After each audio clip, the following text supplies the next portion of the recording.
Shalom. It's that time again, Israel. It's the Lord's 54th annual Passover in North Carolina. Y'all know what we do. Y'all know what we came to do. Huh? The I.S.U.P.K. under Commander General YAHANNA will be hosting the Lord's 54th annual Passover in Raleigh, North Carolina at the Downtown Convention Center.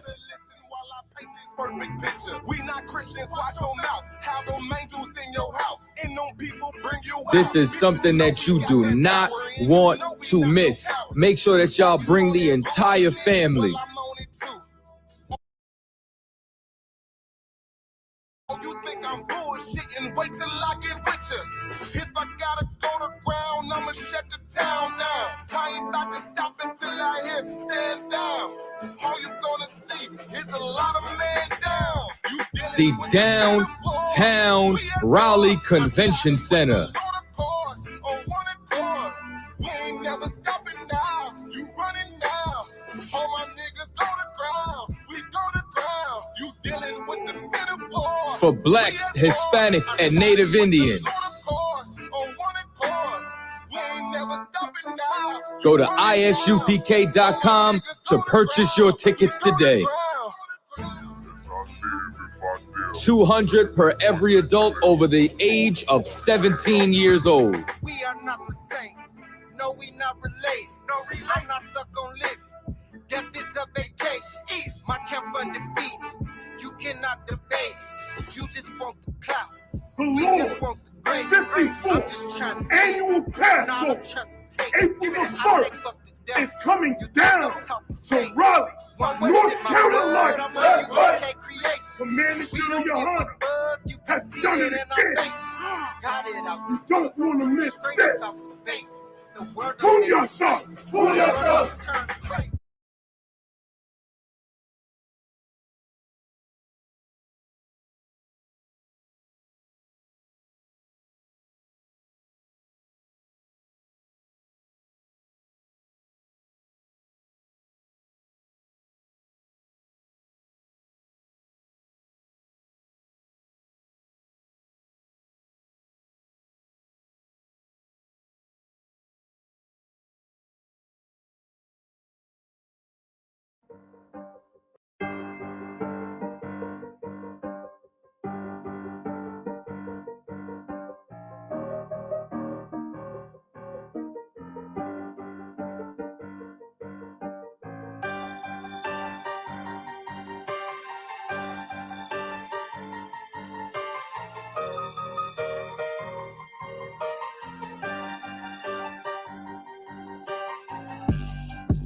They killed, give me Isaiah 14 and 21. They did the same thing to my people. So you said that they put millions of my people.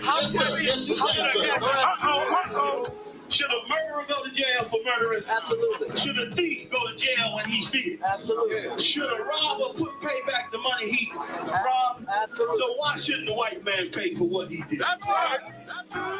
One day you'll see just how it feels. Payback is a dog. It's a dog. Payback is a dog. It's a dog. Payback is a dog. It's a dog. Payback is a dog. It's a dog. I'm in a hell of a hole. Was never expected to grow. Just obstacle set in the road. That a result of me selling my soul. The story I'm telling is cold, but yet it's what everyone knows. The white man's the devil is known. America was never our home. Only a place of captivity, safe facility, hating, disfigure me. They claim that I'm lazy, be killing me. Maybe this slavery draining my energy. 400 years and counting. The trail of my tears is countless. The fact that I'm here is astounding, but I can't wait till this shit is surrounded. Ready to tangle my king and the angel, be ready to rap. Crack in the sky, nuclear missiles and make it official. I'm capturing every cracker surviving. Put them all in chains where they need to be. Slavery for me. And let the whole world see that with them in the cage and safer in the streets. Put the dog on a leash. Get resolved for the beast. 144, get the ruler show, we could all be at peace. As soon as the trumpets are sound, your kingdom we busting it down. The only way justice is found, the time for your judgment is now. You'll see just how it feels. Payback is a dog. It's a dog. Payback is a dog. It's a dog. Payback is a dog. It's a dog. Payback is a dog. It's a dog. Look, ain't no remorse in my blood slim. It won't be no compromise. Now it's time to feed the worms. Watch his body turn to flies. I clutch iron while you trust the lies. The next Glock I buy gon' be Gen 5. I get it customized.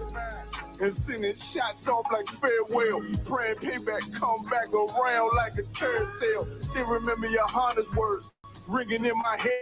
Man said you in his body, you fit a Lord, fuck the cartel. Triangle choke, apply pressure to the game like I did Vondale. Payback's a bitch in a dress, she a bombshell. Revenge is served cold, I just hope they make an oxtail. Glock fresh out the box, I swear it got that new car smell. Made myself a target in a world of mad shooters. There was design fire for our babies to pass through it. And the day of our king's reign, I'll be overzealous. They bought my jealous, I bought brand new parabellums. One day you'll see just how it feels. Payback is a dog. It's a dog. Payback is a dog. It's a dog. Payback is a dog. It's a dog. Payback is a dog. It's a dog.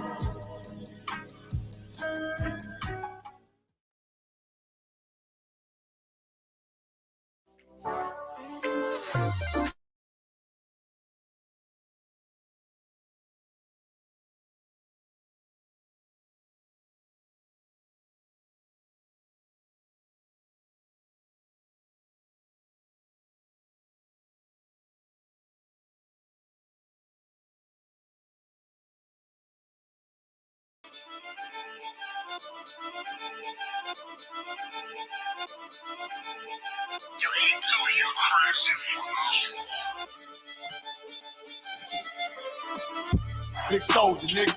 Just give me a reason. Fuck peace, getting even. One beat with fear. Taking over, nigga. Let me make it clear. They want the cloud, we want the zone. That's the way it is. I'm about to start a fire. Whole team full of riders. They be dead on the ride, boy. Ain't gon' be no survivors. Big soldier, nigga. Come on. And don't care where it is. They want the cloud, we want the zone. That's the way it is. strapped out, tell them watch your mouth, for you know we gon' bend your block. I'ma walk in time bomb, I go viral. You niggas like TikTok, yeah. This ain't what you want, tell them throw in the towel. We make niggas hit the clock and without toe fire, rain brimstone. They gon' think that you live a lie. We ain't got no picks, we want it all. We gon' make you pick a spot. We knocking on the door, so let us in. Or you know we gon' pick the locks. We in the field for real every day. While y'all just say watch, we making enemies our foot stores. We don't know nothing about the op. It take one try when I rock out. I'm like David when I sling shots. I'm putting attachments on everything. Y'all want me to connect the dot. This drum got 50 unreleased hits. You don't want to be the next to drop. I put them in a box and make that shit double wood. You don't want to be the next to flop. Yeah. Niggas feeling themselves. Get a shovel, tell them dig the plot. Can't fit you and your man's in it. Just tell them get a bigger box. Cause I'll put you in one and knock you out one. Call up my nigga knock. I'll put your song on, cut it on mute, and then tell you that shit was hot. Big soldier, nigga. Just give me a reason. Fuck peace, getting even. Won't beef with feed. Take it over, nigga. Yeah.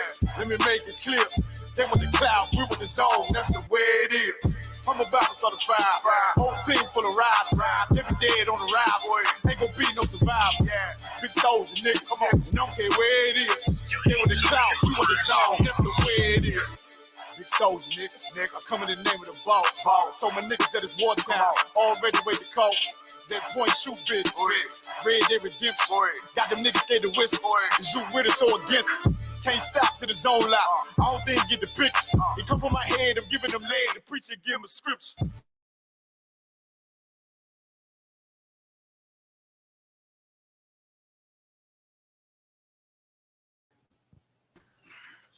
Hey, point the camera down for me, Bob. Shot.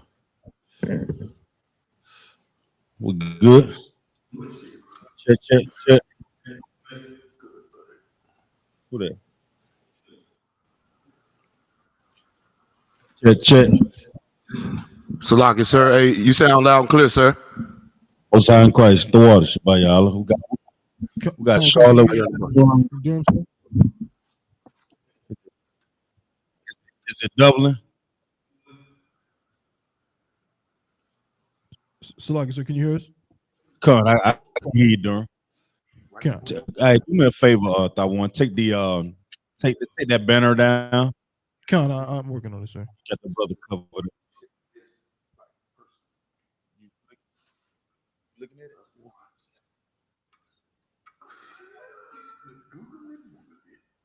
Got it on I.S.U.P.K Durham on Monday. Got right here on our screen. Well, yeah. Okay. No, go on the top. I went to the banner to the tabs.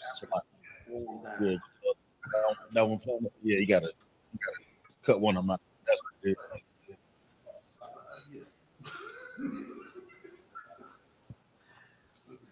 Come on. All right. What's that, Christ? Can y'all hear me? Come on. Give a little hand. Shalom Yahweh Shah brought a thumb to the Akim. Shalom Yahweh Shemalathan Bahashim Yahweh Shah to the sisters. Once again, this is I.S.U.P.K, started 1 West 125th Street, Harlem, New York. Operate up under Commanding General YAHANNA. If you're not in the I.S.U.P.K, you are not in the truth. You do not know the truth. You are far away from the truth than you ever been. You understand? You got to come through the doors of the I.S.U.P.K if you want to know the truth. So the question I have to get these things started, we're gonna get into it, but I just want to.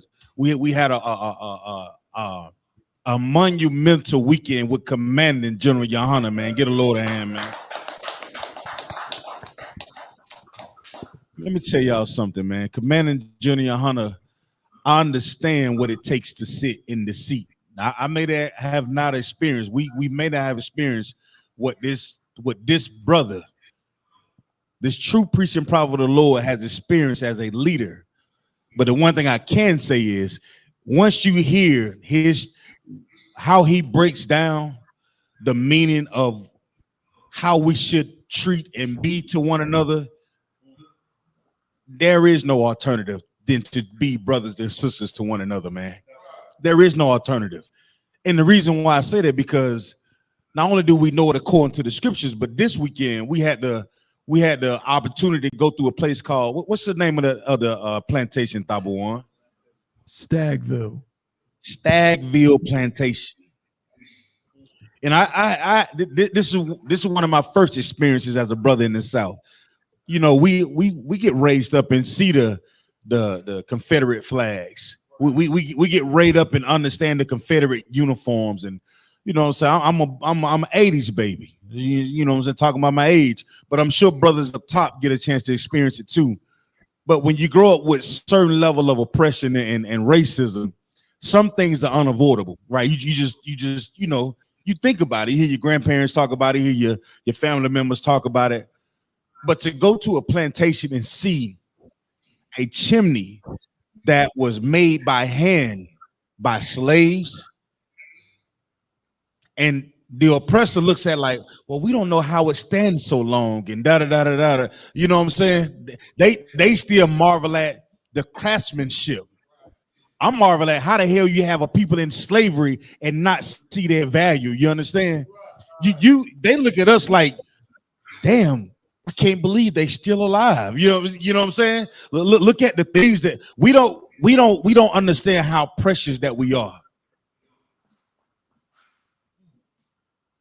We don't understand that we are the people that give our value to everybody else except for each other. When you see bricks that are made by hand, I don't know if y'all familiar with the bricks and how they make them by hand, but it reminds me of a story that goes all the way back to where y'all think I'm going with this? All the way back to Egypt. America is Egypt, right?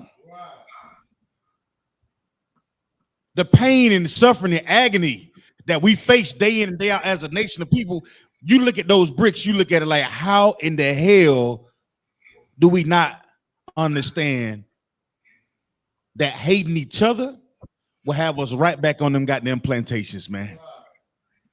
That's right.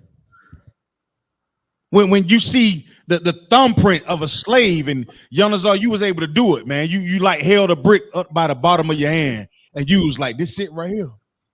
And then you actually walk into the slave quarters, Quadon, and the oppressor said it, and she was shameful. She was shameful. She had her head down. I did see the shame on her face, because Commander General Hunter, the way he spoke, it was like, I want you to understand that the people who built this place that you call America, we're not dummies. We're not dumb. We're not stupid. But the slave quarters that our brothers and sisters that they lived in, they say there was 10 families to maybe 200 square feet. 10 families sleeping where however they were sleeping on top of each other in a 10 by 10. Commander General Hunter walked through that place and he was like, this is it. This is it. Then he said, it was a joke. He was like, you need to bring a brother, bring some Negroes out here and let them sleep in here for a day. He said, bring them in and let them sleep for a day.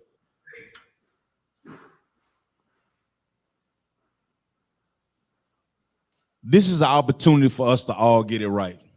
And Lord willing, on April 1st in Raleigh, downtown Raleigh at the convention center, we will be having the Lord's annual Passover, man. We will be having the Lord's Passover on April 1st. So we can understand the abundance that we face and the thing that we've been through. That is what the Passover represents. The Passover represents a God that fights for you when you call on him. The Passover represents your freedom. We give love and encouragement to all the other nations when the Lord really wants us to separate from him. What is the truth, somebody? What is the truth, Baba Kwasha? According to the Bible, what is the truth? Scripture. What is the truth?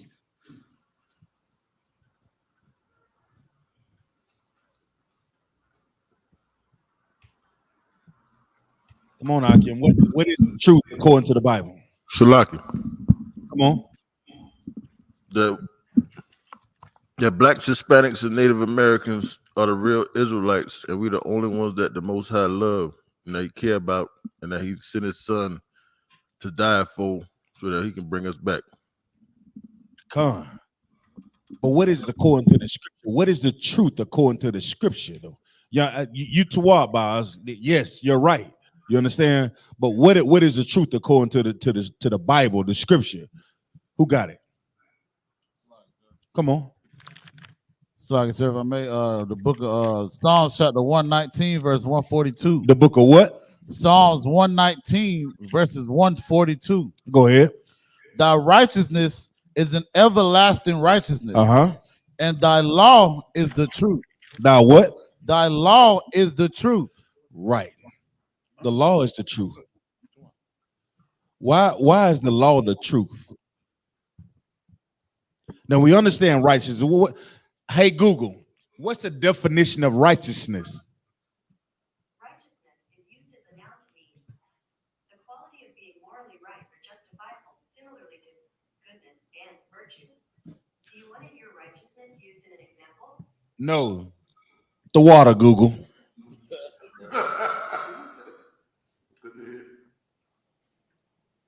Morally right, man. Morally sound.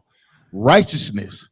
When we talk about our condition in the earth and how our failures are on top of us, morally we're not sound.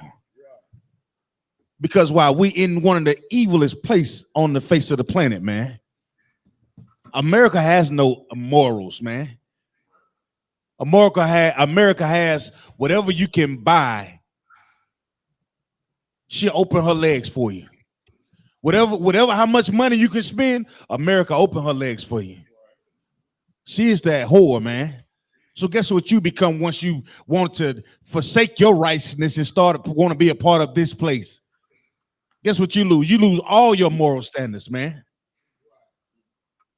And then in the process of losing your moral standards, monkey, y'all. See, in our minds, we think we're doing this. We think we're doing this right here on the roller coaster right here. You know, you start smoking weed, you're getting high, right? You're on the roller coaster, right? You start having sex with whores, you're like, oh, this is fun. You start popping, you know what I'm saying, popping pills and tooting powder. You're going up like this right here. And guess what you go? So sooner you think you like this, you say, you know, I need to change my life before I die. So guess what you think you go? Well, I'm gonna go into the Christian church, right? You think, well, I'm gonna be able to come down. But what you don't know is that Christian church gonna take you on up higher. And guess what you're gonna end up doing? You're gonna start losing even more values. Because they don't live by values in there. They don't live by righteousness in there. They live by what you have to offer in there to them. You understand? And what you can get away without nobody saying that you're wrong for, right? So eventually you keep going and keep going and keep going, and then read that scripture. The book of Psalms, chapter 119, verse 142. Thy righteousness is an everlasting righteousness. Right. So yeah, the righteousness for everlasting righteousness, but you lost that. So you still up here. Read on. And thy law is the truth. But you mess around and find out, stop eating pork, shrimp, crab, and lobster. Here you go, boom. You done plateau, right? And then you think you coming down off that high that you've been living in this place that we call America, man. Living under the oppressor. And then you hit rock bottom by the truth. And guess what the truth does? It allows you to see your errors, man. And it's gonna feel like you're losing your life, bunker, y'all. It's gonna feel like that roller coaster. You up high and get, you know, brother, that damn frog go in the back of your throat when that roll. You screaming because you falling. Because what you got to do is look at yourself in the mirror. You gotta look at yourself. I don't care how high you thought you was, or what type of righteousness that you thought you had. You learn the truth, boy, you're gonna fall like a brick. Read that again. Thy righteousness is an everlasting righteousness. And thy law is the truth. And the law is the truth. Now, why is the law the truth? That gonna bring you down out that high cloud that you've been on your whole life. How is the law the truth? Somebody. Salakia, sir, if I may. Come on, Yonazar. I got a scripture. Matthew 4:4. If I may. Go ahead. The book of Matthew, chapter 4, verse 4. But he answered and said, it is written, Man shall not live by bread alone, but by every word that proceedeth out of the mouth of the Most High. All right, so break it down. Meaning that the way we should live is the way God tells us to live. The way the Most High tells us to live is the righteous way to live. No. That you too up. But let's start from the top. How will we break this down from the top using that verse? Okay, Khan. It is written. Of course, that means it's in the scriptures. Khan. Man shall not live by bread alone. Okay, so what does that mean? What does that mean? Man should not live by bread alone. What does that mean? That he should not be just carnal. That's true, but what does that mean though? You're right, you shouldn't just be carnal, but what does that mean? So like I said, come on, boss. That mean that you can't just live. I mean, you gotta eat to live, but it's more to life than just eating food. Thank you. It's more than life than just chasing your own pleasures. Whatever gets your belly big, whatever that thing is that you desire, is more to life than just that. It's written. Bread is something that'll get you what? It'll get you full real fast. Bread and water. You ever had a what's those dry biscuits, man? That we usually like. You got to put the honey on them. Put them biscuits. Popeye biscuits. They used to be like, I bet you can't eat 5 Popeye biscuit real fast, can you? Y'all ever wonder why Big Mama used to keep them biscuits on the stove? Kids play all day, they go in and grab a biscuit, eat the biscuit, and keep playing. You ever wonder why we keep showbread up here? It's something that'll get you full real fast. But the scripture says what? Read it again, Yonazar. This is the book of Matthew, chapter 4, verse 4. But he answered and said, It is written, man shall not live by bread alone. Don't be over concerned about how full your stomach should be, how much bread you can, how much self-pleasure that you can give yourself, man. Like you said, carnally, right, Yonazar? Sir. It's more than life than what you can put into your damn mouth. Read on. But by every word that proceedeth out of the mouth of the Most High. What does that mean? As I said earlier, sir, it means that the way we should live is in the truth and by what the Most High tells us how to live. But what is the word? The word is the law, sir. What else? I'm Israel, and when I'm Israel, I'm talking about the Black, Hispanic, and Native Indian. Come on. Salaki, I don't want if I may. So with respect to the word, this is something you can hang your hat on. This is real sustenance. Right. This is beyond the bread. Right. Salaki.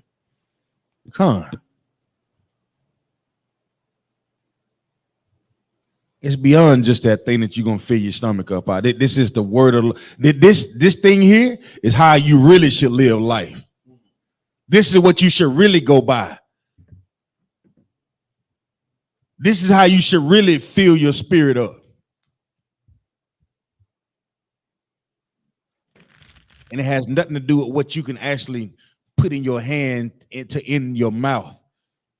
It's how you actually learn to treat one another. It's about how obedient that you're going to be. You can tell the real measure of a man or woman when you see that they know the truth and if they're going to follow it or not. It's a difference to know the truth or to be in the truth than to do the truth. It's a difference.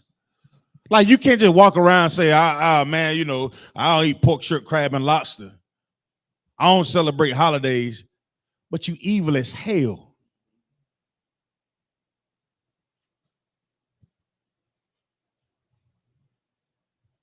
just as wrong as two boys having sex.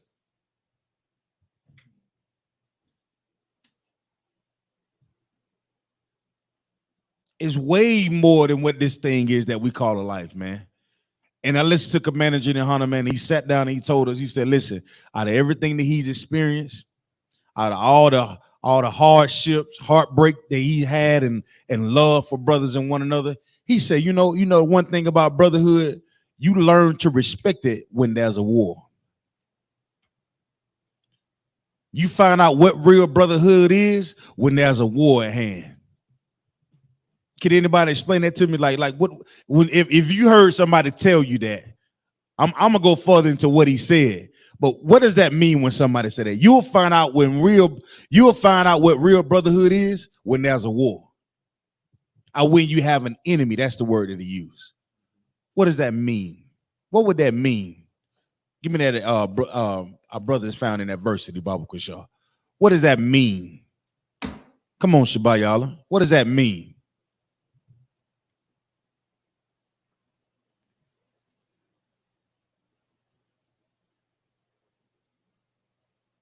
Anybody here? We good? It's quiet. So like they had us. But what was the question?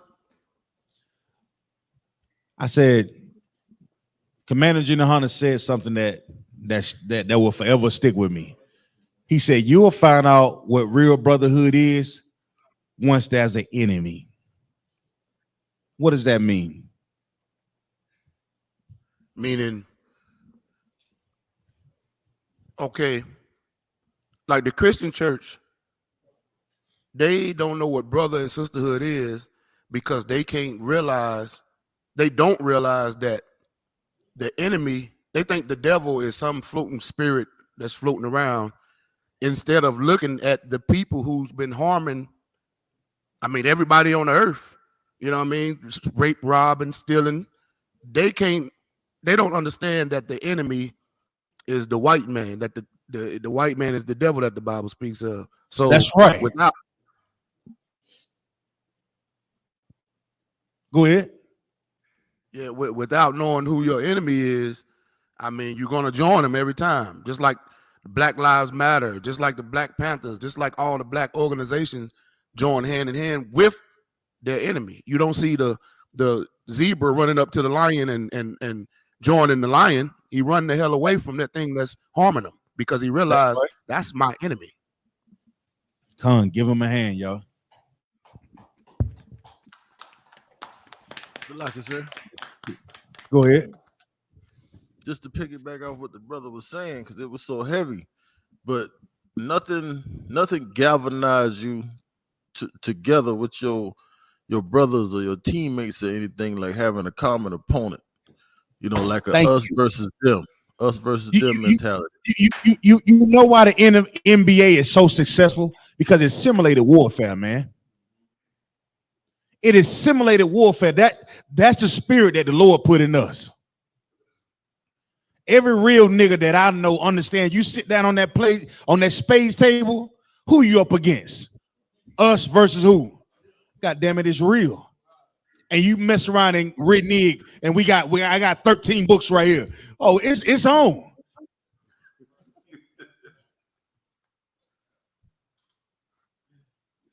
It ain't to be played with, bunker, y'all.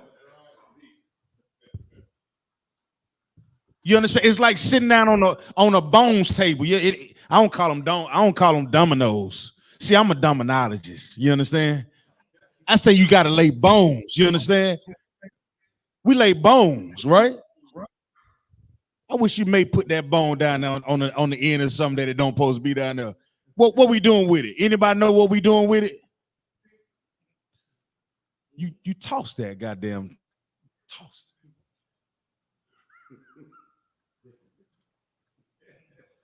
Boss. It ain't nothing. Once you realize there's a real enemy out there, you understand how to truly love your brother and your sister, man. If you do not think that there's a real enemy out there, before the Passover, that Thursday, we're gonna visit the Stagville plantation, Lord willing. and you're going to see the things that our enemy put us through.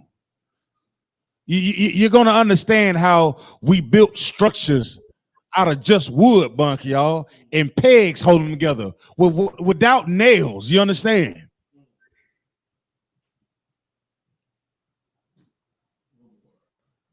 No mortar to hold the bricks together. So like it to hold the rocks for the foundation together. If you don't understand that, then you don't understand who the real enemy is. Read that verse for me, Kodam.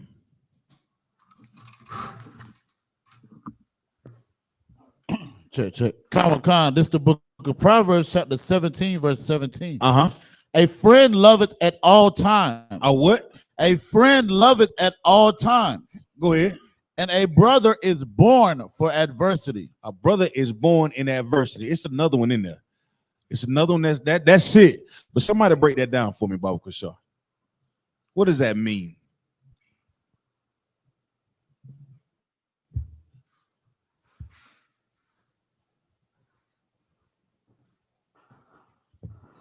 So like it, sir, if I may. Go ahead. A friend loveth at all times, meaning that if he's a true friend, he's going to be with you through the good times and the bad, the thick and thin. Go ahead. And hold on, I'm trying to get there. The second part, and the brothers are born. Let me hold on a second. 17 and 17. And a brother is born for adversity. So your brothers are born so they could be with you, and you can have a brother at adverse times when things are going rough, when there's warfare and things as such. Read the verse again, Kodam. Khan, this is the book of Proverbs, chapter 17, verse 17. A friend loveth at all times, and a brother is born for adversity.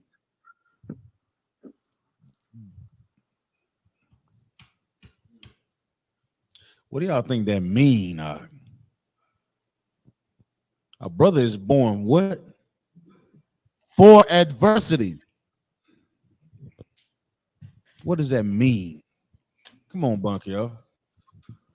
So, like, if I may, so, you know, what Officer Yanazar was speaking on, you know, a friend gonna be with you through the good times and the bad. You know, I think a friend is gonna be real with you, you know, when you're right, when you're wrong, right? But a brother, you know, I think about my relationship with Officer Kowal, and like whatever he going through, I'm going through it. You know what I'm saying? So any challenges that he faces, I face them with him. You know what I'm saying? So this is more than a friend. You know, friendship ain't got nothing to do with it. This got to do with blood. You know, this is brotherhood. You know what I'm saying? Like nothing can stand in between that. Salakia. Right. And can't nothing stand in between it because of what?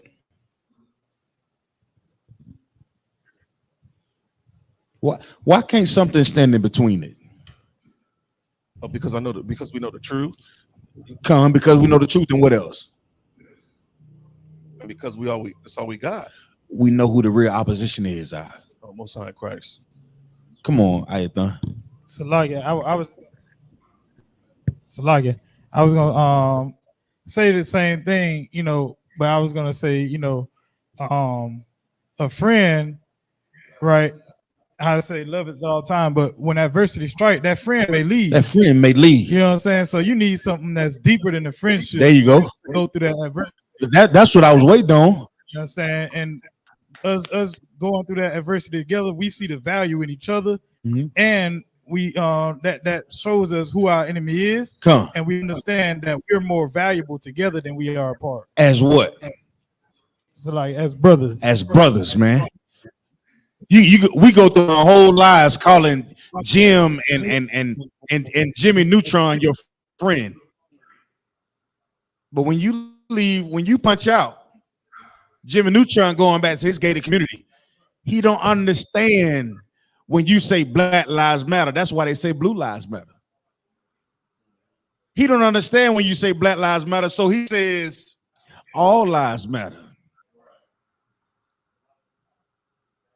He don't understand when you say, man, we trying to get representation. We want our 40 acres and a mule. He say, you should pull yourself up by your bootstraps. He don't understand why the misappropriation of funds when you talk about what you call it? I just had it on the tip of my tongue. They just abolished it, bunker, y'all. Affirmative action. Well, I you know, you listen to them, you listen to a so-called devil speak. They say, well, you know, if me and you go have the same education and we all, you know, have similar backgrounds and we can pass a background check, well, we don't need affirmative action. That's a goddamn lie. No, we wouldn't need affirmative action if we had our own bunker, y'all. You would need to rely on the oppressor to understand what you are if we understood who the real adversary was, man. Salaki. Come on with it. What you bringing out so heavy out of Warren? And I'm gonna tell you somebody who didn't understand we had an enemy, Dr. Martin Luther King Jr. If he would have understood that we had an enemy, he wouldn't have fought to join hand in hand with them white honkies. Mm-hmm. Come on. He telling the truth, man. You look at Michael, OG Mike, what we like to call him in the UPK. He did not understand, you understand who the real enemy was.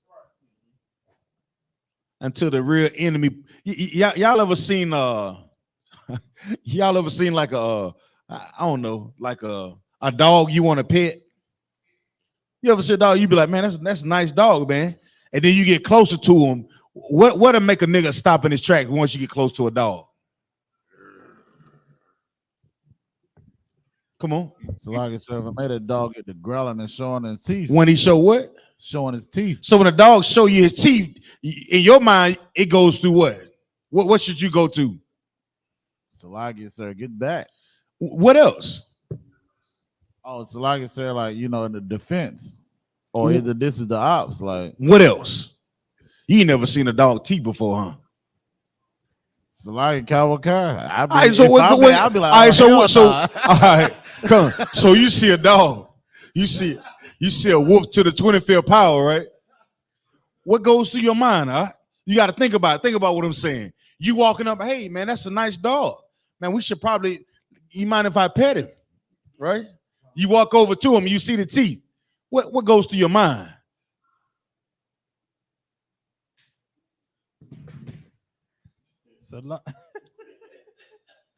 Salagi. Give me if at your adversity you'll find him there, Baba Kushaw. Come on. Salagi, you see that dog teeth, you thinking I better get the hell back. Why? Because this dog is dangerous, you know what I'm saying?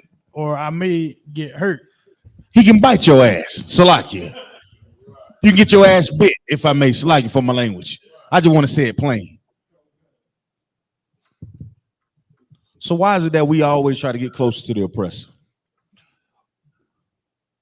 Martin Luther King seen the dogs that got sicked on him and the people trying to walk over the bridge. Seen the water cannon. Did he not understand that the dog had teeth, bunker, y'all? We are people that always so merciful and kind and so respectful, Kawal. So loving, right? So tender to a dog that want to bite your ass. But you don't do that for your brother, your sister. You won't do that. You'll come up with reason why you right for feeling how you feel. But if you ever seen a dog with his teeth, you'll be like, you know what? I ain't gonna mess with you. The oppressor been showing up his teeth, man, for year in and year in and year in, and you still want to try to somehow subdue the dog. The oppressor is a dog, man. He's a wild beast. He's an animal. And somehow you think you're going to suppress his real feelings for you or about you? Nah, you won't. Come on, Bunker, yo. The book of Ecclesiasticus, chapter 12, verse 17. If adversity come upon thee, thou shalt find him there first. Come on, Abadiah 1. What is it? Can you break that down for me, Baba Kusha? Shalom, Yahweh Thumb, Shalaki Akim. So we got Jamaica in the building, right? Who we got? I see him. That Jamaica, right? Can they hear me? You got Jamaica and Bahamas in the building.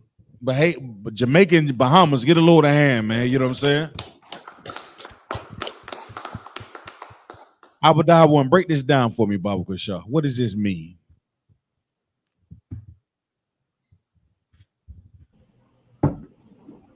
Repeat, sir.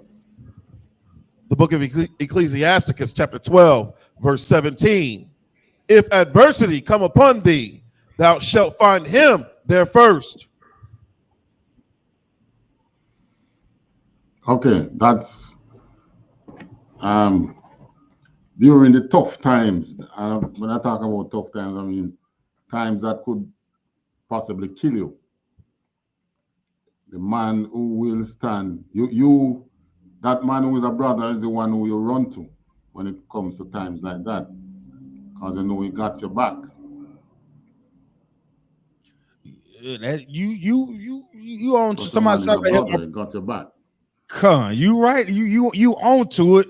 You somebody bring it on home for me though. Bring it on home for me. Who else we got in here? You want to take a jab at it, Bahamas? Shalaki, sir. Yeah, go ahead, brother. When the scriptures say you will find him there first, so if your brother know that you have some adversity, he's on the spot. He's gonna come to see what's up with you and be right by your side. Shalaki, sir, if I may. Come on, help him out, Yanazar. I read it in the context that I read it, sir. It's talking about the adversary more so. Right. So where we want to start at with that one, Yanazar, so we get the context of what's being said. We can start at 16, sir. Go ahead. Baba Kasha. An enemy. This is the book of Ecclesiasticus, chapter 12 and verse 16. Uh-huh. An enemy speak. A what? An enemy. No, a friend. An enemy. Well, what about your co-workers? An enemy. Oh my goodness. Read on. Speaketh sweetly. With his lips, but in his heart he imagineth how to throw thee into a pit. Oh my goodness. This is the oppressor. Kind of one con, sir. This is his true nature.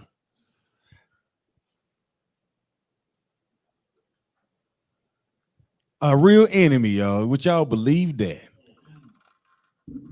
You look at the brother that's around the corner as your enemy because you're wearing a blue flag. Salaki, sir. Come on, boss. Like Planned Parenthood being in the ghetto and in the black neighborhoods, they there for women's health, and they do so many good things, but really they just here to kill our babies. Commander, y'all look this up. I think Commander, damn right, boss. Damn good, heavy point out. Boy. It's the reason why them goddamn plasma plants be in the hood every damn way you go, man. You ever thought about it? Hey, you come up, you like, what is this building over here? And you know what's right down the road from the plasma plant, Shabayala? The dialysis, the people that clean your blood. Isn't that something? Salaki, sir. Come on with it. Right next to the voting booth. They tell you to vote Democrat or Republican. They don't understand the left wing and the right wing is a part of the same filthy, wicked bird of America, man. The white man. Let me tell y'all something, man. We have to wake up and realize what is going on the earth. If you care about your people, you're seeing that this world that we call America is falling. Like it's really falling apart. I promise y'all. is falling apart day by day. You may not see it because we so consumed by Instagram and Facebook, all this meta world bull crap that we get consumed by. You're no longer looking up, like we ain't looking up and seeing the conditions of your brother and sister because your head in the goddamn phone all day.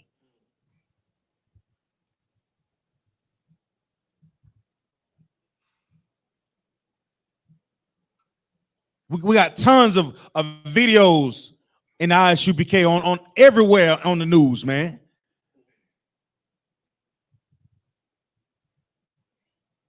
But more people concerned about Dwayne Wade's son changing over to a daughter. Or trying to change over to a daughter. But everybody know that in the truth, even if that would never happen, because even if you did that, your mind is still as a man.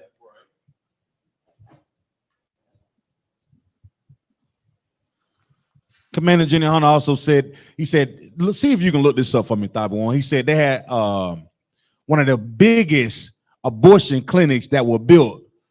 They call it a super abortion clinic. He said it was built in St. Louis, if I may. See can y'all look this up right quick. Finish reading that verse again, Young Zar. Sir. It's right outside of St. Louis, and it was built on a nuclear waste site. Ain't that something? Let's finish reading this verse so we can make sure the Akim understand what this verse means. Okay, read it again. Let's go. This is the book of Ecclesiasticus, chapter 12, and verse 15. I mean, in verse 17. If adversity come upon thee, read 16 first. Sir, as an enemy speaketh sweetly with his lips, but in his heart he imagineth how to throw thee into a pit. Now, Abadiah 1. Hold on, Salaki. Abadiah 1. So what does this mean when it says an enemy speaketh sweetly with his lips? What is this saying, Abadiah 1? In front of you, they are nice to you, but really and truly, he wants to kill you. So what are some of the nice things that our people fall for from the enemy? Salaki, sir, God loves everybody. Right. And like in Jamaica here, out of many, one people. Oh, hey, Abadiah 1, my man. I just thought of you. It must have been the Lord, man. I seen some on the news the other day, and this Ammonite, if I may, right? And she spoke in the what would be I guess the patois or the dialect of Jamaica, and she was like, if you come here, you must have this, and clearly she did not look like. Y'all seen it? Did y'all see that? Y'all didn't see that? It was a Moabite. And run that down for me, Abadiah 1, Baba Gashar, so the Akim can understand that. Repeat that. Can you tell me about what she was saying in the video? She was saying that she was referring to persons who born abroad, but they are Jamaican parents. So they speak the language, but they don't have a Jamaican passport or Jamaican citizenship.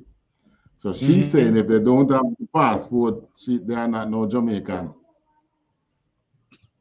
So she's saying that she's more Jamaican than them.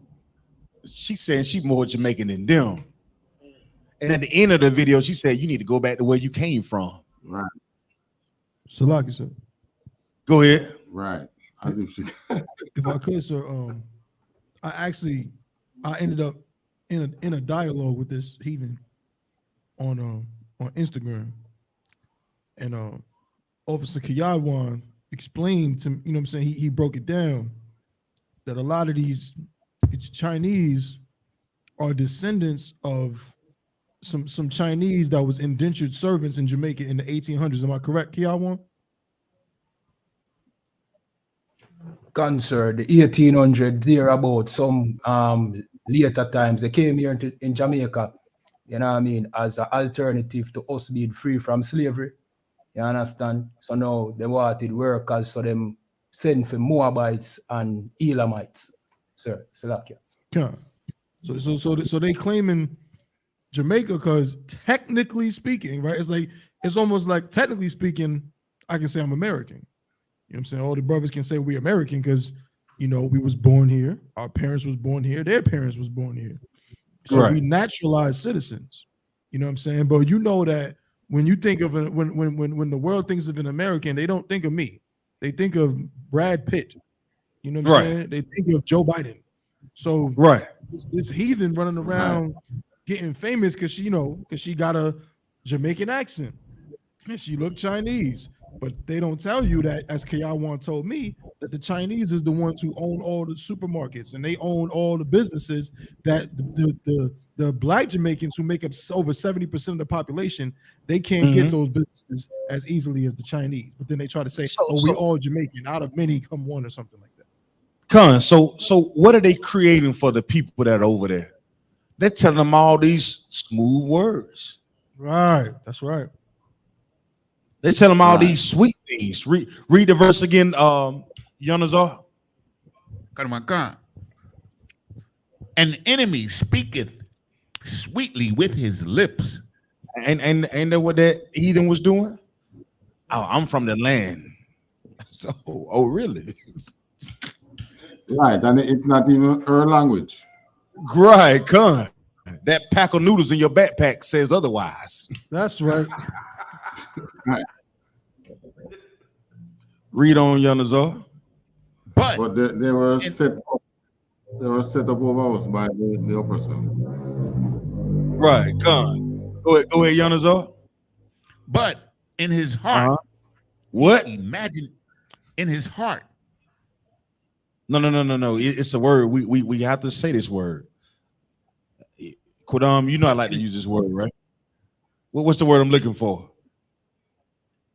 In his mind. But go ahead, Yonazar. But in his heart, he imagineth how to throw thee into a pit. So in his heart, he imagining how to throw you into a pit. What does this mean? In his mind, he's always coming up with ideas to make sure you suffer. Come on. Salakia, during the first Gulf War, there was an American general. He sat down on an interview and he said every person he meets, he constantly comes up with ways in which he could kill them, like different scenarios in his head that he could kill every person he comes in contact with.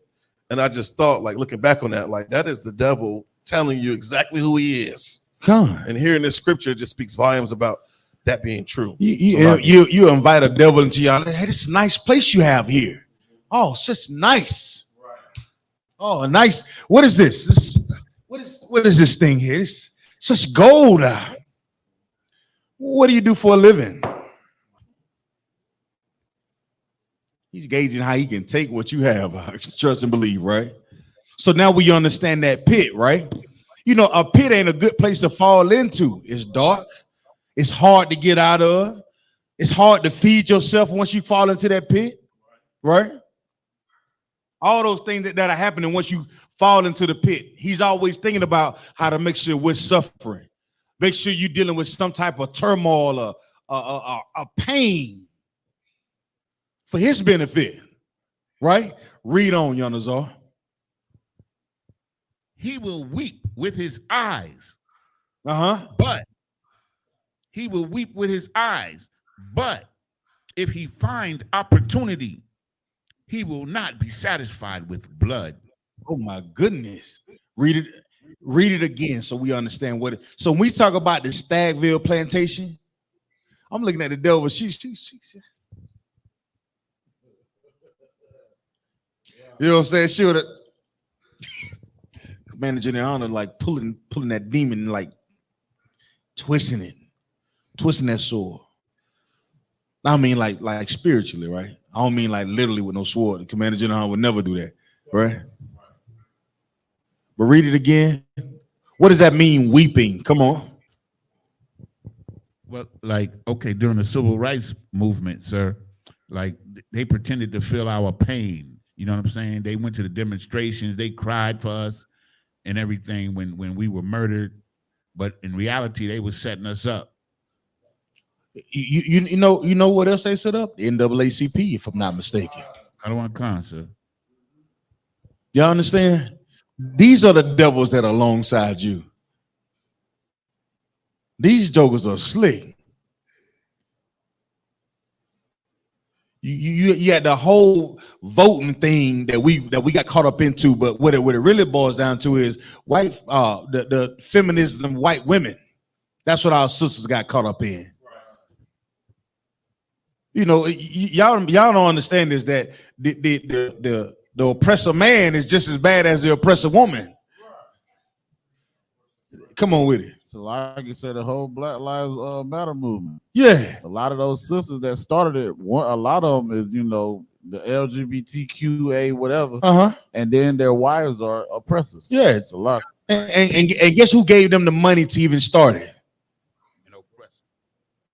George Soros, if I'm not mistaken. Kind of one con.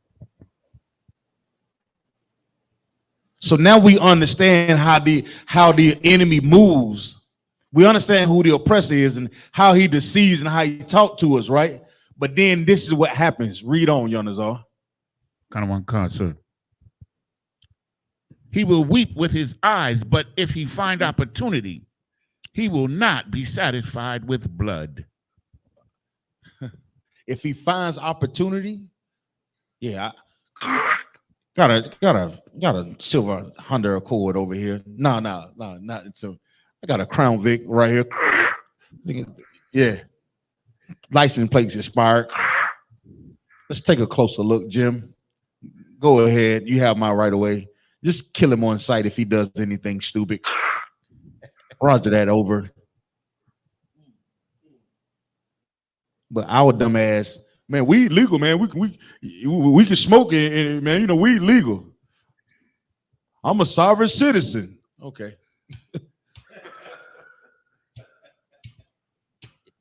You giving him a what? You giving him an opportunity. You go into the Christian church, guess what you're giving him? You give him an opportunity. You celebrate Christmas, you're giving him what? An opportunity. You celebrate Thanksgiving, you're giving him a what? If you hate your brother or sister, you're giving the enemy a what? You better wake up, man.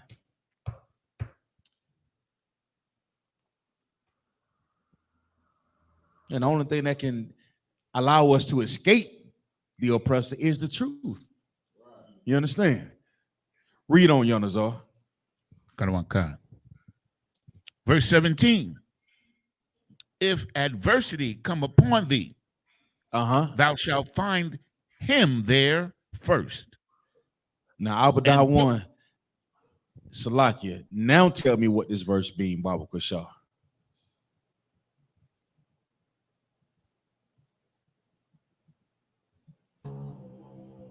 So like I said, if adversity come upon thee, you will find him first. God.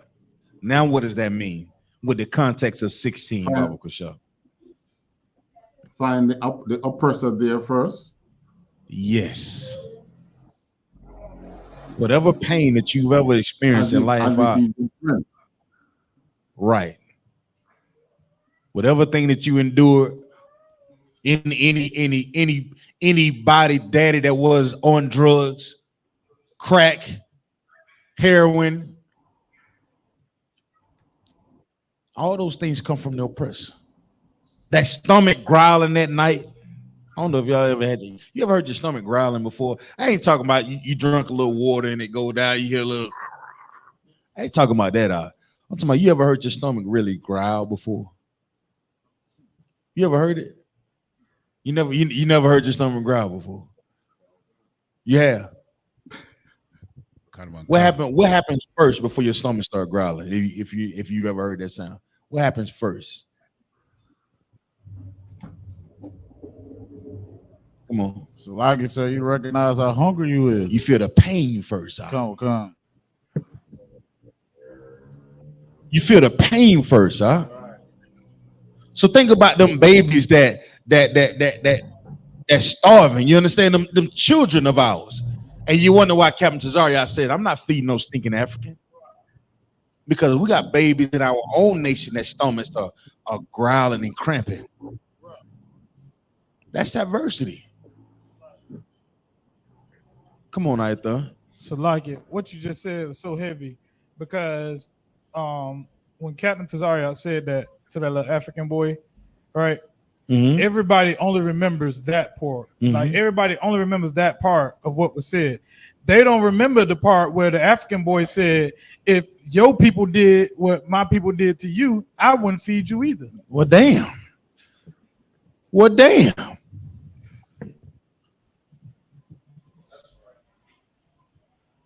Why they don't remember that? Because they don't want to hear the separate. They want us to buy into the goddamn dream, which is the nightmare, if I may. You understand? When nobody else buys into it, we're the only ones trying to buy into it. We shall overcome. Psh. Jesse, they throwing rocks, Jesse.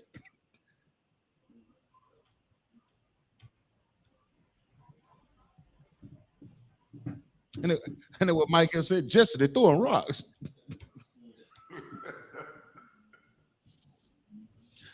You find that picture for me, top one of the abortion clinic?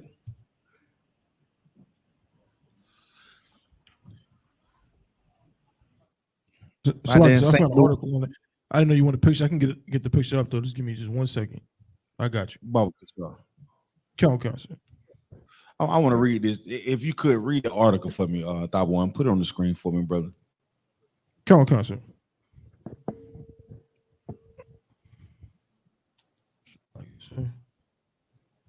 They call it a mega clinic.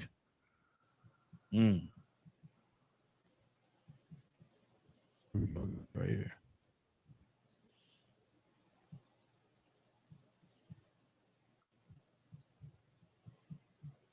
You got it? Count. Right here, sir. Come on. It says Planned Parenthood quietly built massive mega clinic in Illinois near Missouri border. Hold on, Salakia. Hold on, time out. What do y'all see even in the title of it, Baba Gashar? What do y'all see?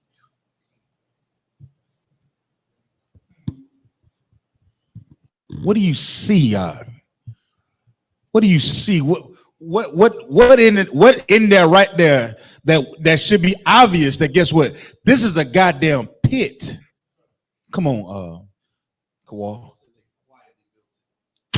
Give him a hand, man. Quietly built something that was supposed to. Salaki, go ahead.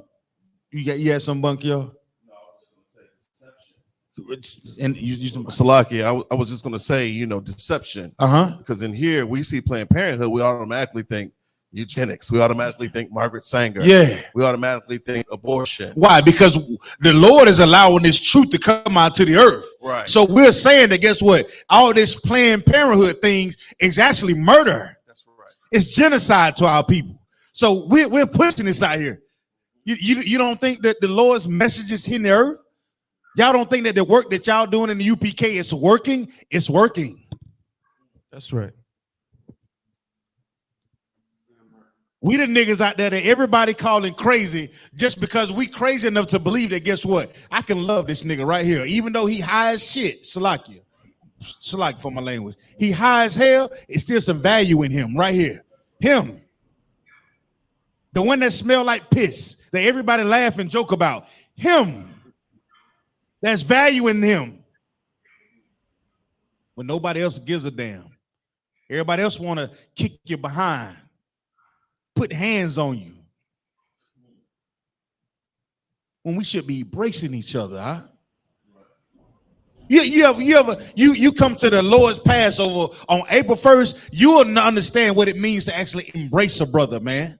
To embrace a sister. When the world hates you, And the devices that they use to destroy you, they build them what? Quietly.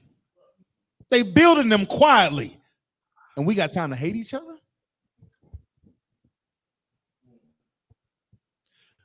Please read Bible 1, Bible Kashaw, sir.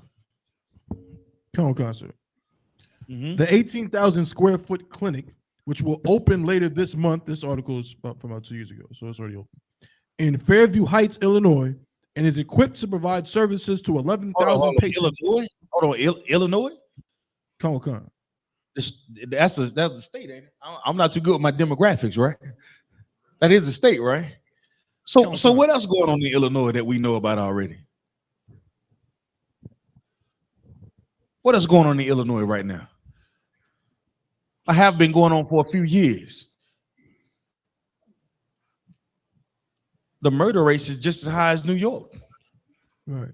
So they're gonna allow us to kill each other with guns and block wars and gang violence, and then couple that with a quietly built Planned Parenthood.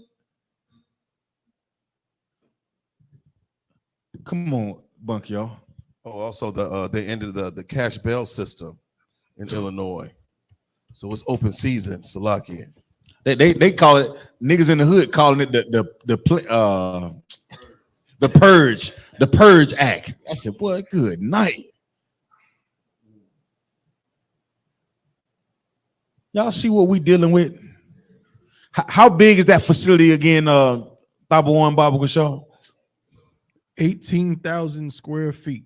18,000 square feet. Like, that's like 18,000 square feet. That's almost like a baseball stadium, if I'm not mistaken.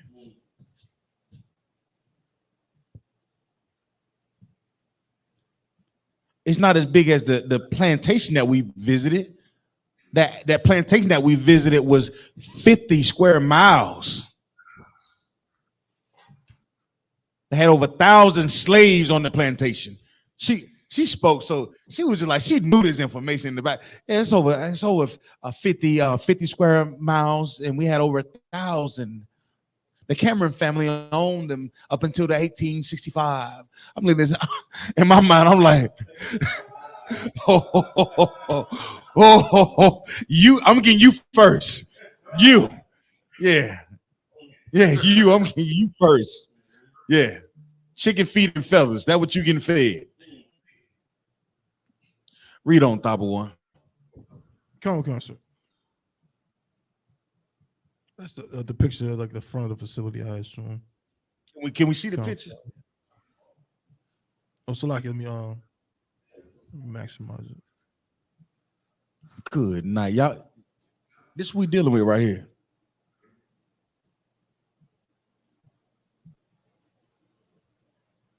And I'm looking at it, and it say they quietly built it. And these Planned Parenthood's facilities are funded by who? The government. Is it not funded by the government, Kawhi? If I'm not mistaken, I think they Democratic Party, right? Jeff Bezos. Yeah. Salaki, sir.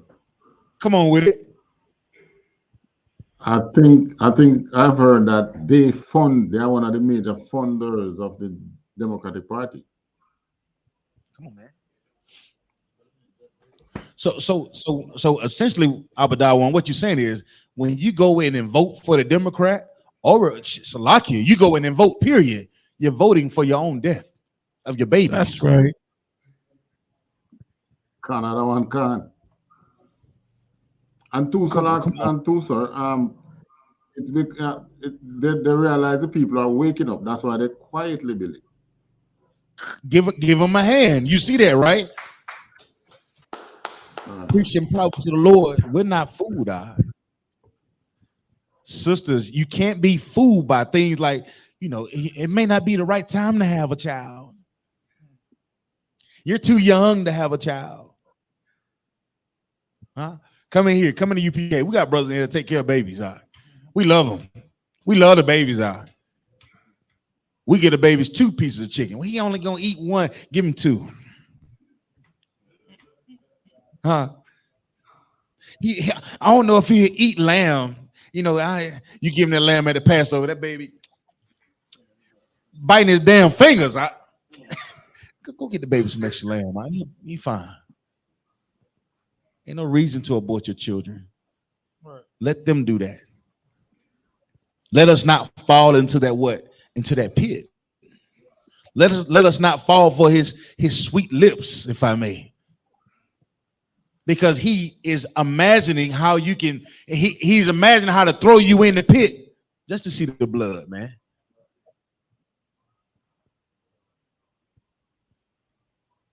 Come on, what else? Come on, Abu. What else on here? Come. Less than 15 miles from the border of Missouri, a state that is barely holding on to its last abortion clinic, Planned Parenthood has quietly erected one of the largest abortion clinics in the nation. The 18,000 square foot mega clinic, which will open later this month, was constructed in Fairview Heights, Illinois, and is equipped to provide services to 11,000 patients. Planned Parenthood announced Wednesday. CBS News first reported the clinic's opening. The new facility will be taking the place of an older clinic, which had a much smaller bandwidth to handle patients. Close to 5,000 people sought care at our Fairview Heights. What they're saying is, you niggas wasn't dying fast enough. It wasn't big enough to really kill the numbers that we said we projected to get rid of you cockroaches. It wasn't, the capacity wasn't big enough for us to really get rid of you. So we need to increase the volume of it. That's right. The scheduling department was overbooked, Quadon. No, the hours of operation, we had, we extended them for 24 hours a day, but we realized as 24 hours, it's not open long enough to really kill the amount of babies that we really want to kill. So we need to make a bigger facility, if I may.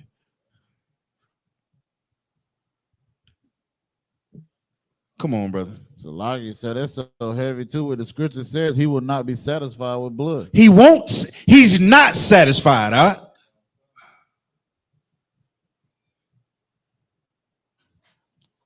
He wants you to bow down so he can walk over you, all right? But nowadays we're bowing down for them. So when we say that the Black, Hispanics, and Native Indians are the greatest people on the face of the earth, maybe you understand what we're fighting for. You understand? You'll understand who's the real the real opponent. You'll find out who's the one that's setting the adversity right in front of your goddamn face. He's the one that's throwing you in the pit. He's creating a bigger Planned Parenthood facility just for you. Yep. Tyshawn, Alexis, just for you. Yep.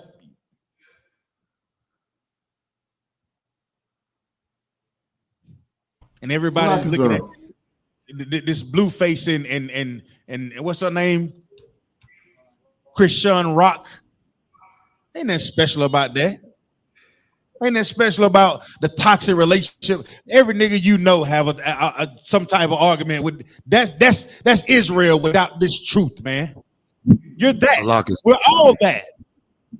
Come on, Abadai one. It was lucky. Come on. I always wonder. Two things. One, our people, when we say that we are not African and we're trying to separate our people from the Africans, our people rebel and don't understand.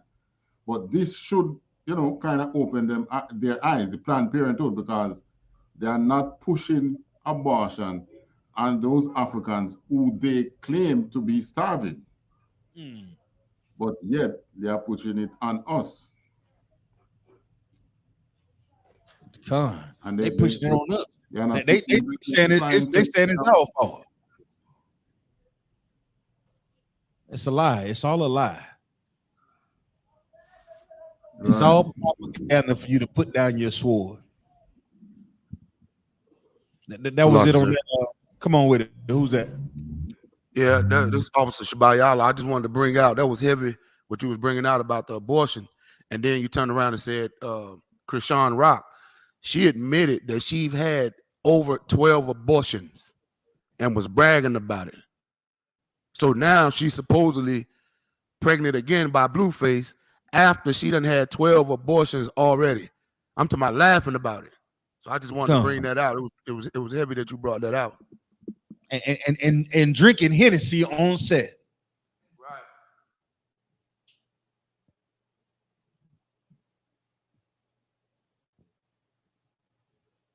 And what type of brother would you be to see a sister that is really dealing with some traumatic, definitely some real issues, to even hand this help for a goddamn cup? You understand what I'm saying? You see a sister is definitely got some traumatic goddamn brain injuries or something, Kawal. And I'm gonna hand her a cup full of Hennessy and then say, yeah, she on that Hennessy, but she going off that Hennessy. You see that?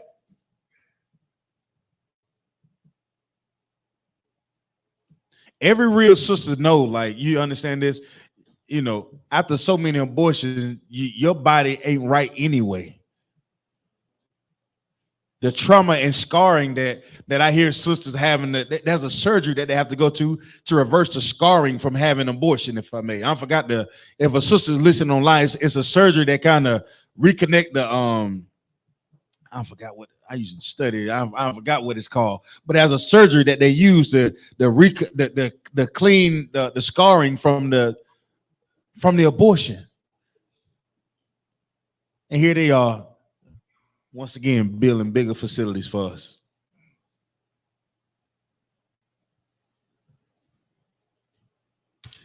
That's it on that top one. Is there anything else that you see in the article that you want to drop in?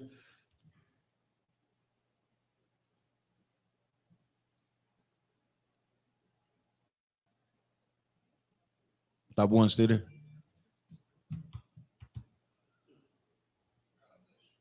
Like I was muted. Oh, okay. There's nothing else on the article, so that's basically it. It's a big abortion clinic, and it's disgusting. Come on, man. Y'all see this, right? I pulled this out talking to a brother that's filled with wisdom and understand what they're doing to us behind closed doors. And they are building these facilities quietly. So like I said, come on with it, brother. If I could, just, you know, on this Please. topic, you know what I'm saying? On the whole thing of them, you know, enemy speaking sweetly with his lips, man. That trip to Stagville, like, you know, and I've been there one time before, but being there with all the Akim and this particular time getting to go in the houses and everything and see what was going on in that facility, it was way more eye-opening, because what we saw, other than the actual tour, I know the brothers remember, them devils looked like they was about to have the best time of their life on that plantation. What? Them devils was out there. They was about to what they do, tailgate at the football game. What? It looked like they was about to tailgate on the damn slave plantation. They had the kids, the dogs, pizza boxes, and all of that. But these same people will probably go, you know, say they love black people. Probably say, oh yeah, you know, we live in a post-racial society. But you take your kids to go barbecue on a plantation? What does that say? Salah. Give him a hand, y'all. These brothers are doing extensive research to go into the archives and bring these things out so our people can sit in these classes and learn this truth. And also learn that they don't have to live by just bread alone.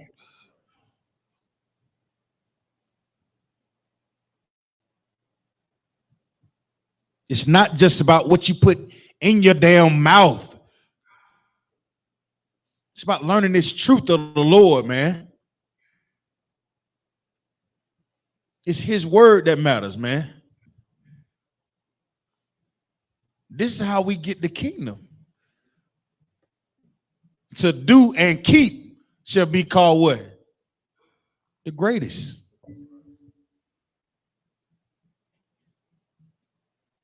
be called the greatest in the kingdom of heaven. But you look at this waste field that they call, I pray y'all understand.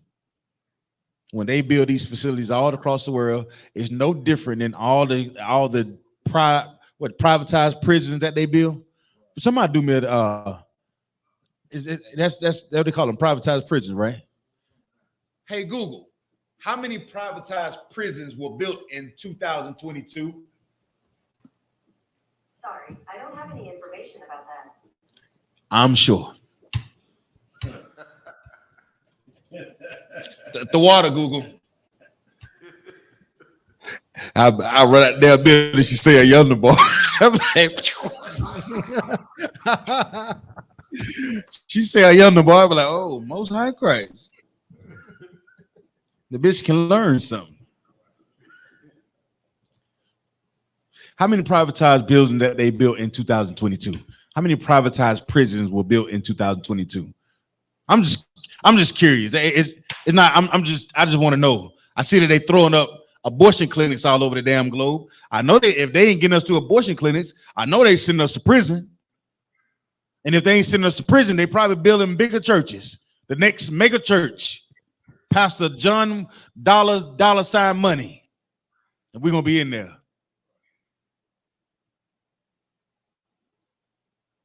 So, like, if I may, sir, please. I got an article according to ABC News, December the 1st, 2022. It says BOP finalizes moving inmates from private prisons. But there was another article where it talks about the private prison industry shifts its focus to immigrant detention. Do what? To immigrant detention. Immigrant detention.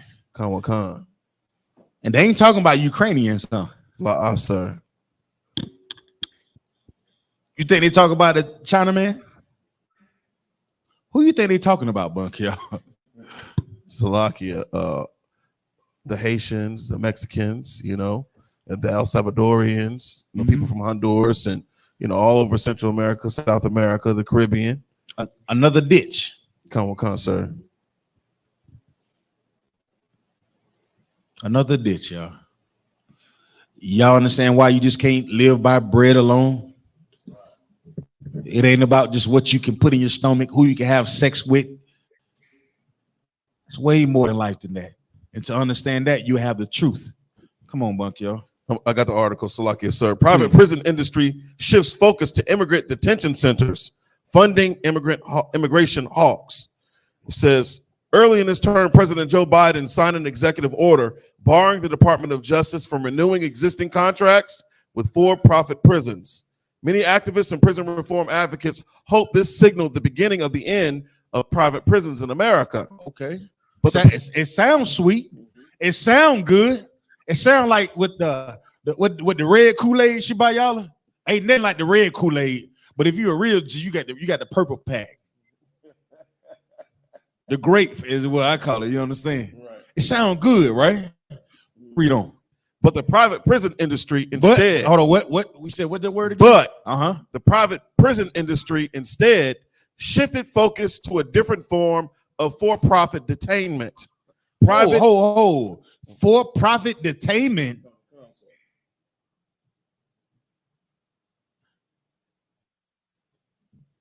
You should have said that like that. For-profit detainment, Kawal? So they get paid just for detaining you, right? Jinkies. Read on. Salakia.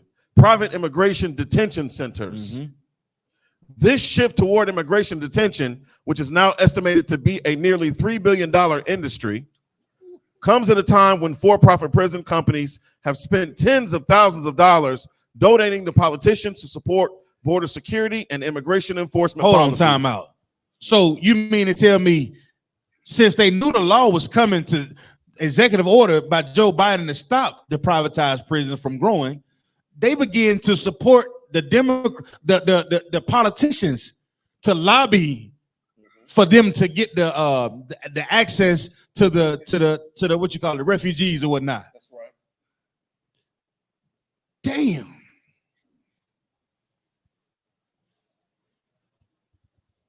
scripture say? If adversity, if verse, what did it say? What was the scripture? How the scripture go? Yeah, you'll find him there, right? Y'all see why the word of the Lord is so powerful? It prepares you for every enemy that you're going to encounter. That's right. It prepares you for the real adversity and the real monsters of the earth. And the truth is, the nigga that's sitting beside you, he's not your enemy. That sister that's sitting beside you, she's not your enemy. I know you want to call her a bitch. She's not your real enemy. I know she got on the same pair of shoes as you. She's not your enemy. Right.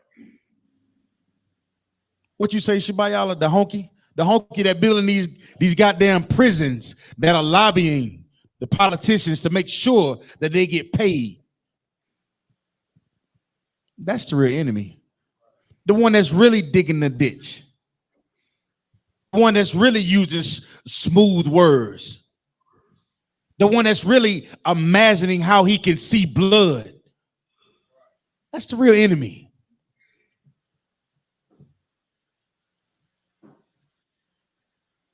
And you only know that if you understood that you can't just live by bread alone, Kawal. You only know that if you know that it's not about how high you can get. You will know that it's not about just how many jump shots you can hit.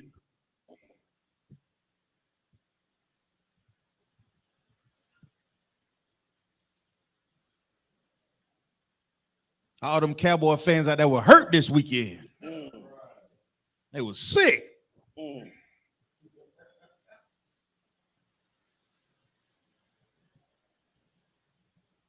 I say that to say this. The owner, what's his name? Jerry Jones. He looked like he was he just looked like old. Oh my goodness. We gonna get him too, Kawal. We gonna get Jerry Jones too. Yeah. We're gonna get them. Come. So my boys weren't performing to their highest potential.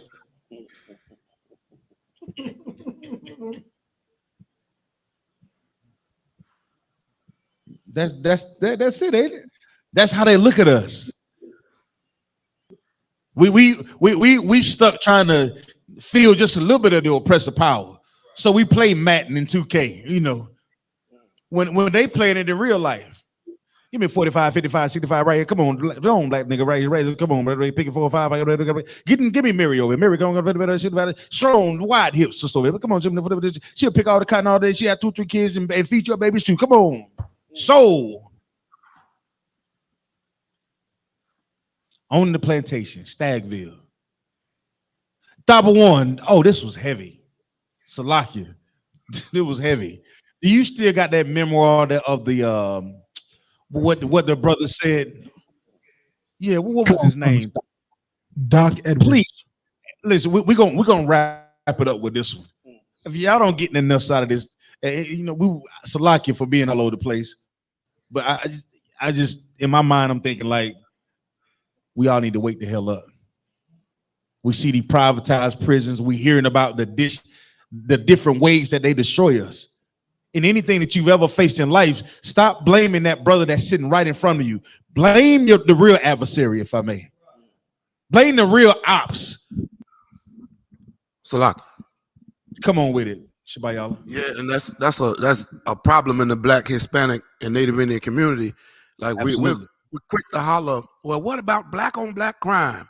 We don't make no goddamn guns or bullets. How the hell they get in the neighborhood? We don't own any airlines. Right. You going back to Boys in the Hood. You go out to Beverly Hills, you don't see that shh. And what he said? That's right.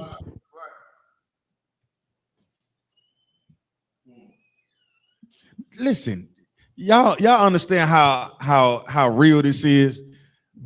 They show us and say, what trade that is? What was his name? Yeah, Furious Style. Y'all come. He took the young boys, the young men. Y'all come out here. Y'all come with me. And he said, what did he say to him? What do y'all see? Gentrification. He said, what does that mean? And he broke it down to him, right? Well, that's what I.S.U.P.K does. You understand? You got real men of the Lord in here.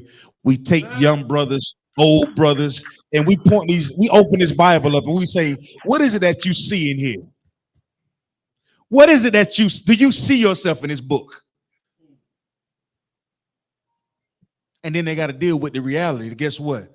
You can't just live by bread alone, young man. That's right. You got to have this truth, man. That's how man should live. Keep the law, statutes, and commandments, for this is the whole duty of man. That's right.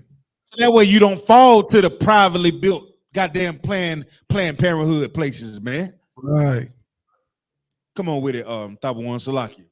Salaki, so if I could, before I read it, and if I could, I could actually read the whole joint because it's not very long at all. Pause like by all means, I can please. Come on. But if I could, it's so heavy. You saying that's a good segue. You know what I'm saying? Because that carnality, that living by bread alone, we about to read a brother. This brother lived by bread, man, alone. You know what I'm saying? Now, unfortunately, at the time, the truth, you know what I'm saying, wasn't there for him to have. You know what I mean? But that's what the truth, we have it now. So we don't, we don't end up like this. And as if, brothers who watched the radio show that night, Captain Mashak said something heavy after we read it, you know what I'm saying, where he said it's, brothers now is actually way worse. You think hearing what this brother say is bad? No, brothers is worse now because they want to latch on to the oppressor when that's not your only option. The I.S.U.P.K is out here. The truth is out here. We're in every city all across the world. You know what I'm saying? But you still choose to love the oppressor now? Now you worse than Doc Edward. So we about to put this joint if I could, sir. Heavy. Give Thaba One a hand, man. Give him a hand, brothers. Good job, brother. Good job, Bob. Come. Good job. So this is hold on. You had somebody there? Come on. Just to add to what Officer Thaba One saying, like we won't come to the I.S.U.P.K because you see a bunch of brothers, blacks, Hispanics, and Native Indians who the world has conditioned to you, like in your mind, when you see these brothers, like they either robbing, they stealing, or they lying. You understand? So when we look at each other, when we outside here and we look at each other, you looking at this black man as like he can't have the truth because he look like me. What this nigga know that I don't know. You know what I'm saying? And so that mindset keeps you from coming in to the truth. Right. And don't ever mistake it out there. Just so y'all out there listening, everything that you're gonna hear us speak about and talk about and break down in the I.S.U.P.K is coming out of this Bible. We don't just say things out of our own mind. The color white has never done anything to me. You understand? Right. Personally, you understand? It's never jumped on me or anything like that. We're talking about the spiritual side of this thing that we call life. We use the Bible to point out what the Lord made. Does not the power? Does not the potter has the power over the clay to make a vessel under what? Honor and dishonor. That's the Lord. So you need to seek out what is the honorable and what's the dishonorable. Who are they in the earth? But if you happen to go through some adversity, I pray you understand. All right, so y'all out there listening, guess what? I know y'all like, man, they always talking about hate and blah, blah, blah. Shut your damn mouth. That's right. Shut your mouth.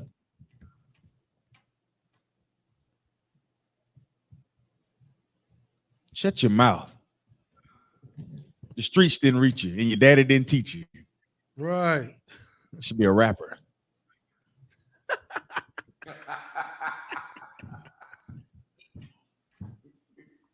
Come on, Thaba One. Come on, sir. This is from a collection of slave narratives that were taken throughout North Carolina. This brother that was interviewed is named Doc Edwards. He was 84 years old at the time. Salaki, it says, I was born at Stagville, North Carolina in 1853. I belong to Master Paul Cameron. My pappy was Murphy McCullers. Mammy's name was Judy. That would make me a McCullers, but I was always known as Doc Edwards, and that is what I am called to this day. I growed up to be the houseman, and I cooked for Massa Benahan, Massa Paul's son. Massa Benahan was good to me. My health failed from doing so much work in the house. And so I would go for a couple of hours each day and work in the field to be outdoors and get well again. Good night. Salakia. Massa Paul had so many niggas that he never counted them.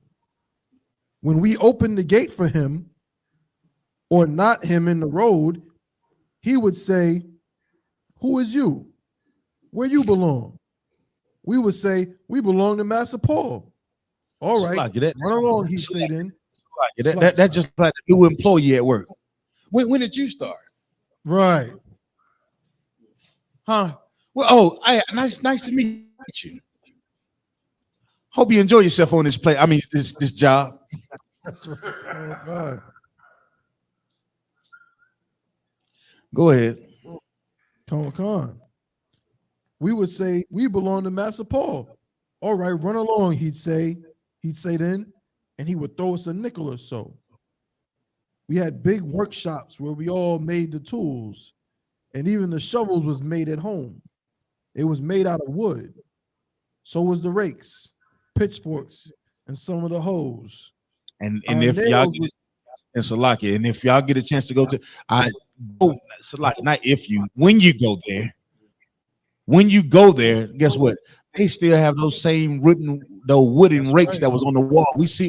I took a picture. I took a picture of it. Please, One, read on. Come on. Our nails was made in the blacksmith shop by hand, and the Salakia, and the picks and grubbing holes too. We had a hand thrashing machine. It was round like a stovepipe, only bigger. We fed the wheat to it and shook it so the wheat was loose from the straw. And when it came out the other end, it fell on a big cloth, bigger than the sheets. We had big curtains all around the cloth on the floor, like a tent, so the wheat wouldn't get scattered. Then we took a pitchfork and lifted the straw up and down so the wheat would go on the cloth. Then we moved the straw when the wheat was all loose. Then we fanned the wheat with big pieces of cloth to get the dust out, dirt out of it, so it could be taken to the mill and ground when it was wanted. It's like a few more paragraphs, sir. When the fall come, we had a regular place to do different work. We had Hold on. He working a double, if I may. Right, come on. Come on. So like, if I could, sir, the first thing he out of his mouth was, "Massa Paul was good to me." Then 2 sentences later, he said, my health was bad because I worked so much. I heard that type of one, but I was wondering. I was like, I just have to listen. Right. And it's almost like that brother that worked that slave. I was in the military for 20 years. Mm-hmm. But you walk with a limp. Right. Your back ain't right, Quadon. Right. But you was airborne. You were airborne, right? Yeah, you see my wings, brother. How many brothers we see with that veteran hat on? And the ears just ring all day. Come on. Come on.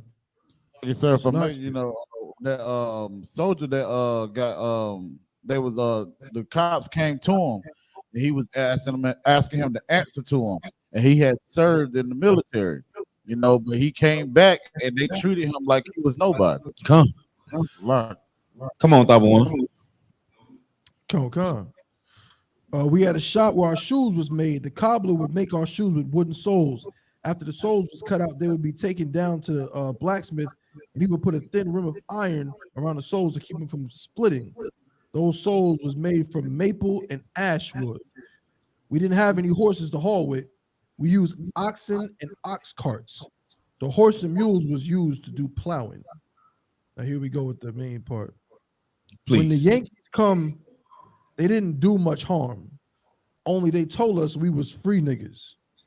But I always feel like you said when you said who came? When the Yankees come. The scripture say we had watched for a nation that could not what? Save us. Read on. Oh, Hold on. You know what? You know where I just got that from? Out of here.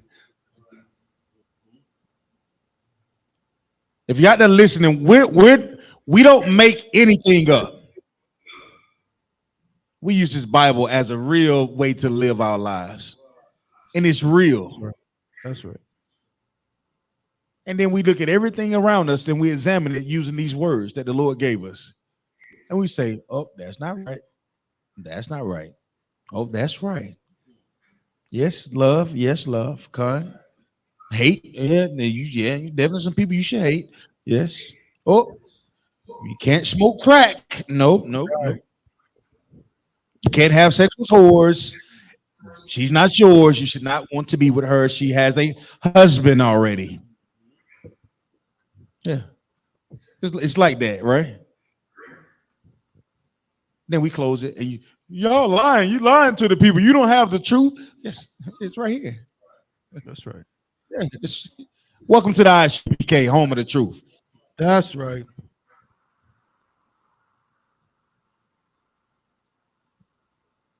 Read on, top one, please. Come on, concert. When the Yankees come, they didn't do much harm. Only they told us we was free niggas. But I always feel like I belong to Master Paul. And I still live at Stagville. So like this is another thing this always gets me as a Negro in America. You mean to tell me the price of freedom was just somebody telling you that you're free with the oppressor? It wasn't an act of anything, Bunk, y'all. It was simply a signature on a piece of paper that said, you know what? You can now walk without being, you don't need papers anymore to walk and breathe air here in America. Here you go. You're free. Are you serious? You get what I'm saying? Your freedom was just a word. You're free. But you've been alive the whole time. You've been breathing air the whole time. You're free now. And then after they told us they were free, we were free, they hit us with vagrancy laws. Right. They gave us what was the black laws after that. They also gave us what was sharecropping, a way to take your money even if you got paid. You're doing all the work. Please read on. We'll be all night. Come on. Come on. But I always feel like I belong to Master Paul. You would? And he said he would. I always feel like I belong to Master Paul. He said he was told that he was free, but he always felt like he belonged to Master Paul. You're free, young man Lamont. You're free. But you're going to show up at that slave. I always feel like I got to be at work. You ever had that feeling? Where you just wake up and you be like, you be sleep like this. You wake up, the alarm clock ain't even gone off yet. You look at the clock. Yeah, I woke up early. No. You always felt like you belonged to. You see that? Read on. Come. I always feel like I belong to Master Paul. And I still live at Stagville on the old plantation. Mm-hmm. I has a little garden and does what I can to earn a little something. The Lord and fixed it so now that I will get a little pension, and I'll stay right here.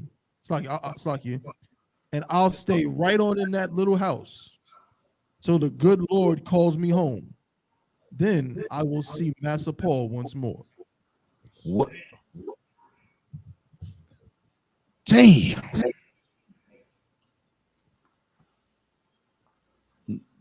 If y'all listen tonight, you understand that we cannot live by just what? we have to live by this word, man. We have to live by this truth. We have to. I pray you understand. Once again, April 1st is going down. Raleigh Convention Center, downtown, 500 South Salisbury. Say again? Salaki, before you close off. Say again. Go ahead, that one. Could you explain the difference between what officer just read and what is happening today with our people? Salakia. There is no difference. It's just dressed up real nice, Abadar one. That little garden that we have is no different than that brother with that Mercedes Benz. That little house that we have, and you got, you know, maybe 3,500 square feet home or whatever. You think you got a mansion or whatever. You're still on the plantation. And you're on the plantation because we don't have our culture. You don't know that you're the greatest people on the face of the earth. So when somebody hands you some slop, you'll willingly accept it. When honestly, you should slap it out of their hands, because we are a royal people. We don't eat slop. We don't eat out of people's hands. We're not dogs. They are. They're the real animals of the earth. I would die one. You deal with. I was just telling Bunky y'all this the other day. I was saying, like, you take that mentality that this man had, and he's going to raise his children with that.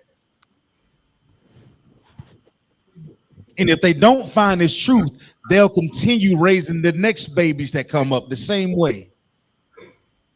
Right. And guess what? Guess what they'll say? Lord, I can't wait to get to heaven so I can see all these good white folks.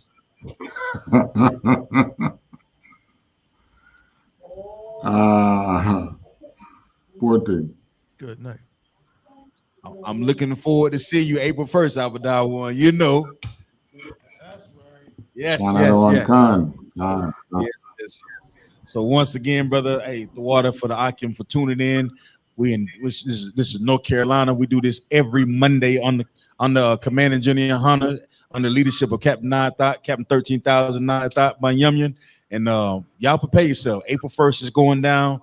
500 South Salisbury Street, Raleigh Convention Center. The Lord's 54th Passover, man. I'm expecting to see your face in the place. Don't meet me there, beat me there. You know what I'm saying? And with that, I'm gonna turn the class over to Officer of 1,000 Bunky y'all.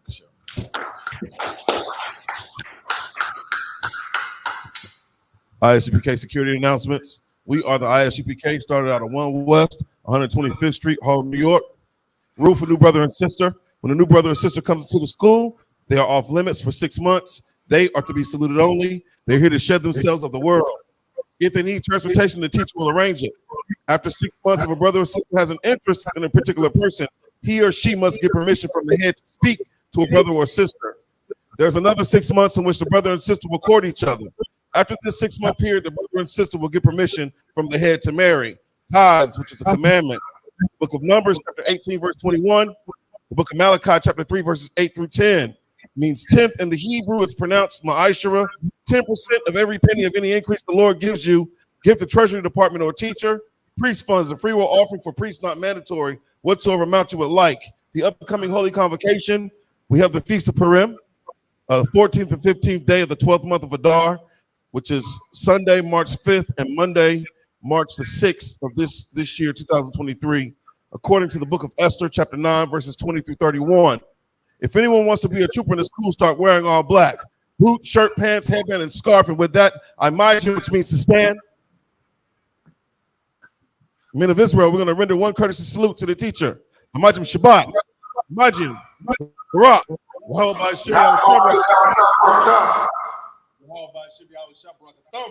Yadamatah. Hands down. Sar, turn for sisters.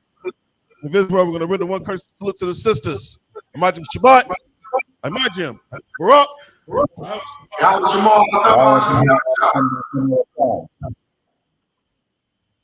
Yadamatah. Class dismissed.